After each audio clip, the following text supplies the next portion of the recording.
Hi, I have been asked a variation on the same question by two separate clients in the last couple of days. So after answering them, I thought it was worth making a video, as if they were wondering, then other people probably are too.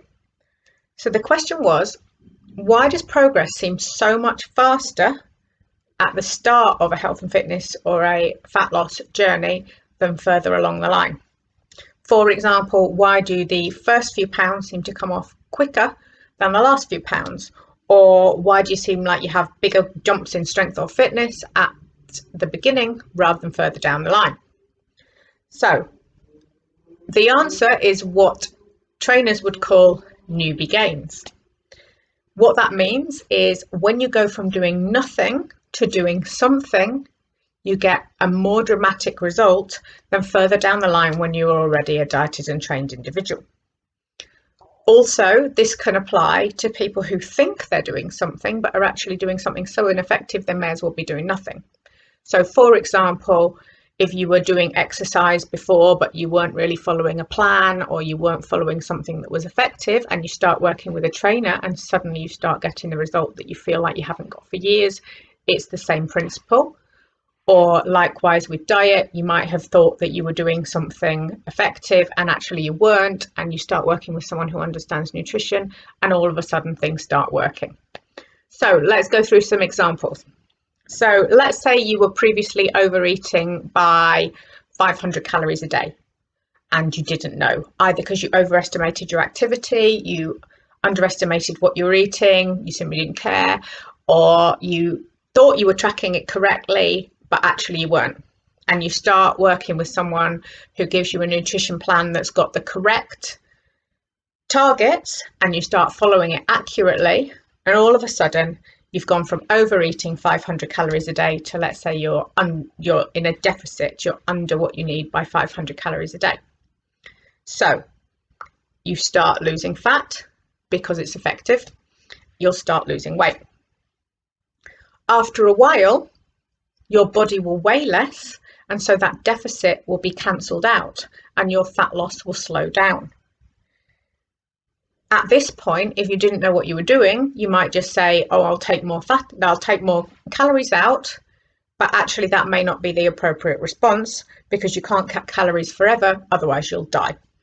The latter part of fat loss requires a more nuanced approach so as to not restrict your metabolism or damage your health. And that's where a trainer or a nutritionist might look at a more complex, more experienced approach, or changing some of your macros, etc. But that's why right at the beginning, it's just dead simple: get in a deficit, you lose some weight. Whereas further down the line, it suddenly becomes, oh my God, I feel like it's so difficult to lose this last little bit. So from diet, let's look at muscle gain. So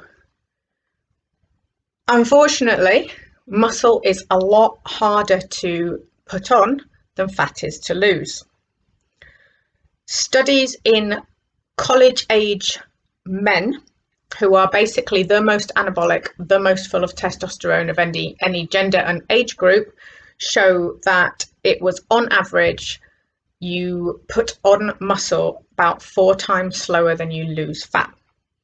So for example, they were able to lose fat between half a pound and a pound a week, whereas to gain muscle was a pound a month. And they, as I said, were young college age males. Take a middle-aged woman, even a middle-aged man, the level of testosterone is going to be so much lower that you're not even going to be able to put on likely a pound of muscle a month. And that's why muscle gain seems so much slower than fat loss. You have a lower muscle building capacity. Plus, those people were training on in those studies, multiple times a week to get that result. So say you're so they were a young college age male, full of testosterone, training 3 or 4 times a week, eating spot on diets, and they put on a pound of muscle a month. a middle-aged woman training twice a week and not training that hard is never going to put on that. So that's why that seems slower. However, at the very beginning, when you first start training and you've gone from doing nothing to doing something, again, it's going to seem like it was, oh, wow, I can do something. Whereas later, it does seem like you're really making more marginal gains. Thirdly, when you start lifting weights, you feel like you've made some really big gains at the beginning because the numbers seem bigger. So for example, you turn up to exercise for the first time and you even find a body weight squat difficult. So no weight on your back, just using your own body, you'll find a squat difficult. Then you can start adding some weight and like you'll go, oh wow, a few weeks ago I couldn't lift anything. Now all of a sudden I can do 10 kilos, the next week maybe 20 kilos, and you'll think, wow, I just jumped from 10 kilos to 20 kilos on something. And then you might find that you reach a plateau with something where, let's just say you got stuck at 40 kilos and you're like, I don't understand why I can't go from 40 kilos to 50 kilos on this weight dead easy when I could go from 10 to 20 really easy, because you don't realize that it's a completely different scenario. So as the additional weight that you're moving with your body gets higher in number, the amount that you will be able to add on is far, far less. So for example, you may, as I say, be able to go, well, you can do 10 kilos and then a few weeks later you can squat with 20 kilos on your back. That's actually quite a small amount compared to your body weight. When you get up to squatting your body weight, to then add another 10 kilos is actually far more demanding, and you're going to have to add it on in far smaller increments.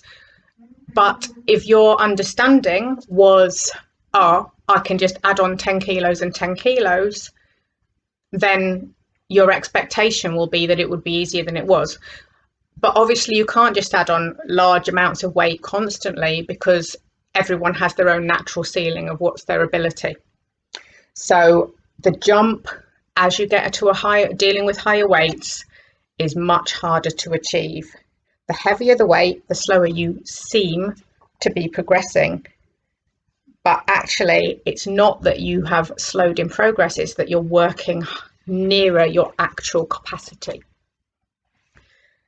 Also, this is why you sometimes need to recover for longer, so rest for longer between sets.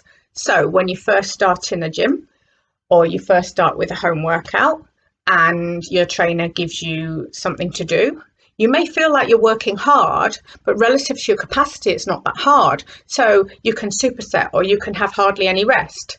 However, later on, if you were doing something with much heavier weight, you might need to rest 2 or 3 minutes for your muscles and your oxygen capacity to recover before you go again. So trying to jump straight back into something is actually going to set you up for failure, which we don't want. So that's why sometimes as you progress, your trainer wants you to rest more as well. And also on that is, as you get to a certain point and as we're dealing with more of your natural capacity at a certain level, you might actually need to, if you do want to get a result, add an additional session in. So for example, say you got to a certain capacity of capability of exercise on 2 sessions a week, but you actually want to get stronger, then you might need to add a 3rd session a week in, because your stimulation of your muscles only twice a week aren't going to actually give them enough to gain enough to progress anymore. But again, that's going to seem counterintuitive if you suddenly thought, well, I went from doing nothing to something and I got this big change in twice a week. But then after a while, as I say, incremental gains, and you do need to add potentially a little bit more in to get a more marginal gain. So hopefully that's kind of explained it. That's hopefully explained why progress seems so much faster, so much bigger at the beginning. I think some of it's about kind of expectations of what you can achieve. And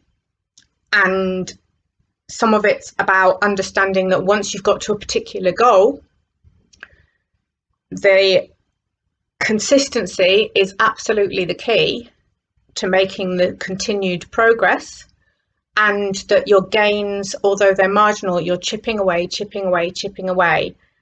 and you also won't realize how far you've come until you look back, which is why we do things like progress photos and measurements. Because, for example, if you went from, in your first 6 weeks, from a size 18 to a size 14, then you're going to go, oh my God, that's brilliant. So in the next 6 weeks, I'm going to go from a size 14 to a size 10.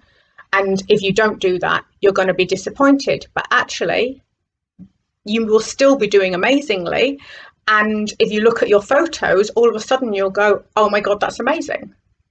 So let's just say your first 6 weeks, you went from an 18 to a 14. If you only thought in clothes numbers, and in the next 6 weeks, you thought, well, I'm going to go for a size 10, and you didn't get to a size 10, you're going to think you failed. But actually, if you got to a size 12, so you've lost 3 clothes sizes in 12 weeks, that's absolutely amazing. And if you put your side-to-side photos, you'll be going, oh my God, that's fantastic.